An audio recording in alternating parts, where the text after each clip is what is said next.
Merhaba, bugün erkek sağlığı için hayati bir konuya, prostat kanserine odaklanacağız. Belki de bu konu hakkında kafanızda birçok soru işareti var, belki de bu konuda endişeleriniz var.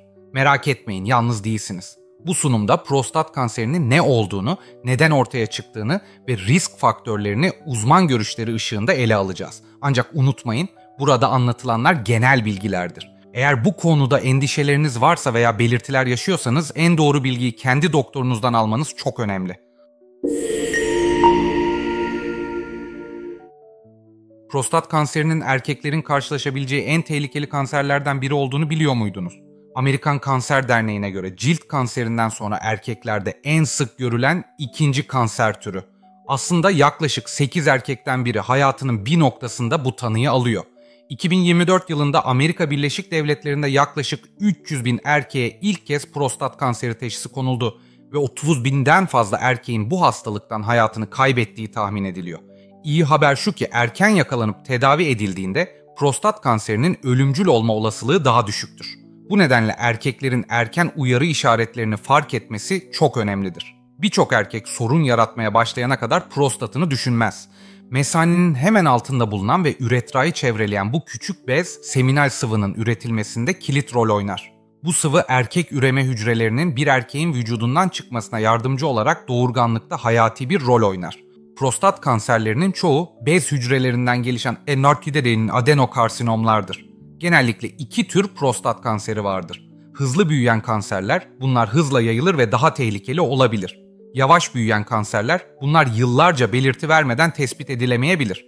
Bazı erkekler yavaş büyüyen prostat kanseriyle onlarca yıl yaşayabilir ve hiç belirti göstermeyebilirken hastalık vücudun diğer bölgelerine yayıldığında risk çok daha büyük hale gelir. Unutmayın, erkekler kendilerini iyi hissetseler bile düzenli olarak bir sağlık uzmanıyla prostat kontrolü yaptırmalıdır.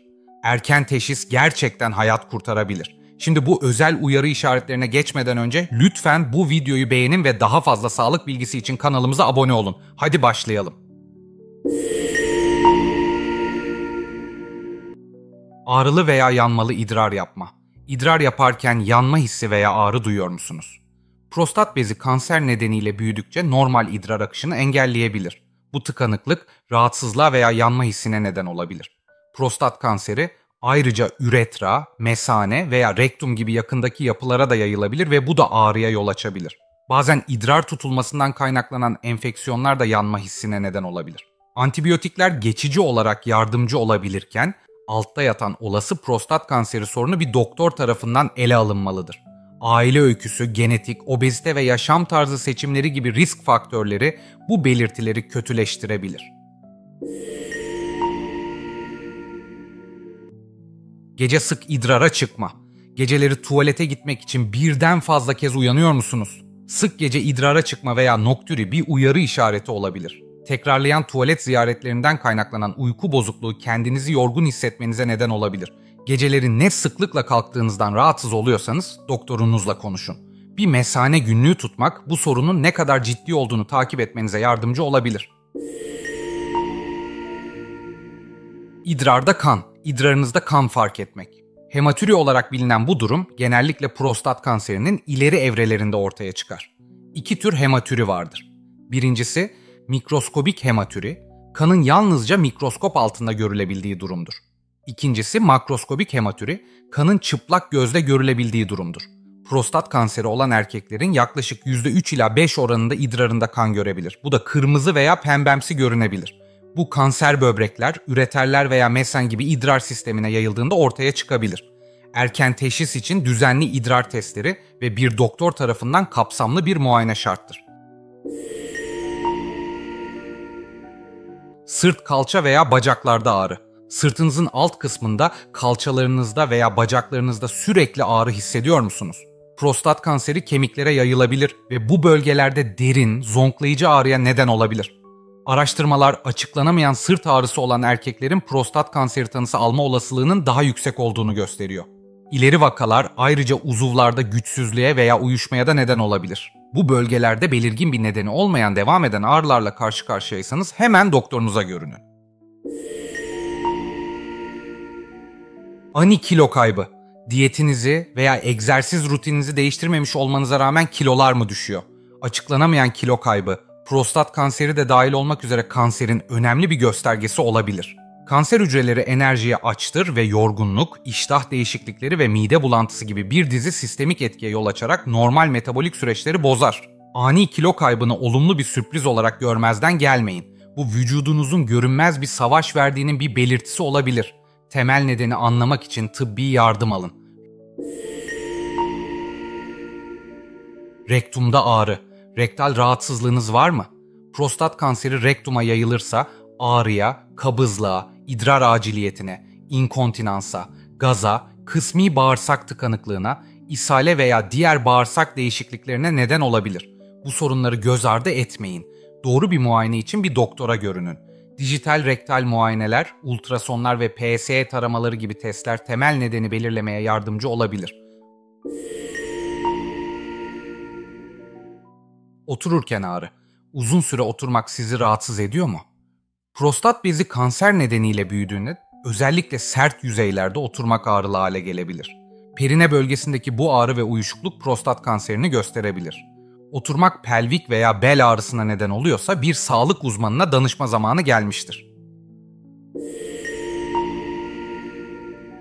İdrar yapma sorunları. İdrar akışını başlatmakta veya sürdürmekte zorlanıyor musunuz? Prostat kanseri, mesaneyi boşaltmayı zorlaştırarak idrar retansiyonuna yol açabilir. Bunun nedeni tümörün lokal invazyonu ve büyümüş prostat bezidir. İdrar yapmakta zorluk çekiyorsanız gecikmeyin. Bir üroloğa başvurun. Mesane kontrol kaybı. İstem dışı sızıntılar yaşıyor veya idrarı tutmakta zorlanıyor musunuz? İdrar inkontinansı, prostat kanserinin bir uyarı işareti veya radyasyon tedavisi veya prostatektomi gibi tedavilerin bir sonucu olabilir. Prostat idrar akışını kontrol etmeye yardımcı olur. Ameliyat veya kanserin kendisi sinirlere zarar verebilir ve mesane kontrolünü zayıflatabilir. Erkeklerin %25'ine kadarı tedavi sonrası 1 dereceye kadar mesane kontrol sorunları yaşayabilir. Ağrılı boşalma. Cinsel ilişki zevk yerine rahatsızlık mı getiriyor? Ağrılı boşalma sadece geçici bir rahatsızlık değildir. Daha derin prostat sorunlarına işaret edebilir. Ağrı peniste keskin hislerden testislerde donuk bir ağrıya veya rektumda veya alt karında derin bir zonklamaya kadar değişebilir. Bazı erkekler hafif rahatsızlık yaşarken diğerleri şiddetli, uzun süreli ağrıya katlanırlar. Her iki durumda da boşalma sırasında ağrı devam ederse bu bir uyandırma çağrısıdır. Daha ciddi komplikasyonları önlemek için erken harekete geçmek önemlidir. Vücudun doğal büyüme ve nihai ölüm döngüsünü takip etmek yerine bu hücreler sadece çoğalmaya devam eder. Bu anormal hücreler biriktikçe tümör adı verilen bir yumru oluştururlar. Zamanla bu tümörün parçaları kopup vücudunuzun diğer bölgelerine yayılabilir. Bu sürece metastaz denir. Şimdi prostat kanserine neyin sebep olduğunu merak ediyorsunuzdur, değil mi? Uzmanlar hala bu hücrelerin neden kanserli hale geldiğinden tam olarak emin değiller. Yani tam olarak şundan oluyor diyemiyoruz. Ama bilinen bazı şeyler var. Diğer kanserlerde olduğu gibi prostat kanseri de hücreler normalden daha hızlı bölünmeye başladığında ortaya çıkıyor. Yani vücudun o doğal büyüme ve sonunda ölüm döngüsü var ya, işte o döngüyü takip etmiyorlar. Onun yerine bu hücreler durmadan çoğalıyorlar. Bu anormal hücreler bir araya gelince de tümör dediğimiz o yumruyu oluşturuyorlar. Sonra da zamanla bu tümörün bazı parçaları kopup vücudun başka yerlerine gidebiliyor. Buna da yayılma yani metastaz diyoruz. İyi haber şu ki prostat kanseri vakalarının çoğu yavaş büyür. Çoğu durumda doktorlar tümörü prostatın ötesine yayılma şansı bulamadan tespit eder. Bu erken aşamada tedavi seçenekleri bol ve oldukça etkilidir. Yani bu hastalığın üstesinden gelme şansınız oldukça yüksek. Şimdi gelelim en çok merak edilen konuya. Kimler bu risk altında ve biz bu riskten nasıl korunabiliriz? Aslında bu soruların cevabı biraz da hayat tarzımızla ve genetik mirasımızla ilgili. Öncelikle şunu söyleyelim. Yaşlanmak maalesef bu riski artıran bir faktör. Özellikle 50 yaşından sonra prostat kanseri görülme sıklığı artıyor. Bu demek değil ki 50 yaşından gençlerde görülmez ama bu yaş aralığında daha dikkatli olmak gerekiyor.